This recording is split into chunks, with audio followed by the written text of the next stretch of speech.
Good morning. May share lang ako ba? May mga tao pa palang ganyan ngayon. Yung grabe guys, hindi kami pinahiram niya ng ballpen doon sa pinuntahan namin. Ganito kasi nangyari.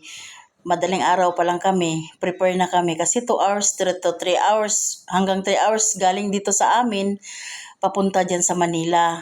Ngayon, sabi namin ng kaibigan ko, agahan natin kasi prepare natin yung mga kailangan natin doon sa ospital, ganon. Pero yung nakalimutan namin guys, yung ballpen.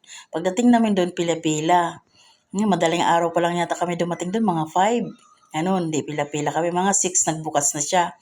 Nung pagbukas niya, guys, di pila-pila kami, number 3 talaga ako, siya number 2 kaibigan ko, tapos may number 1 may edad na. Alam mo guys, nung nag-fill up na kami doon sa form, ayaw niya kami pahiramin ng ballpen. Ang nangyari, sabi niya, wala kayong ballpen? Hindi kayo nagdala? May sabi ko, madam, hiram sana kami ng ballpen sa'yo. Hindi siya kumibo. May tao doon na government employee siguro yun.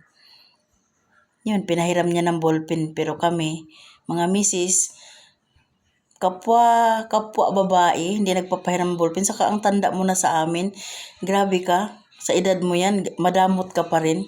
Siguro, mali din namin kasi guys, kasi hindi kami nagdala ng ballpen ng time nun. Pero okay lang, basta ako, hindi kita gagayahin na ginawa mo sa akin yan, hindi ko gawin sa kapwa ko na may maghiram sa akin ng ballpen lang. Hindi ka magpahiram, nako. Hindi maganda yan guys, kaya guys, bye!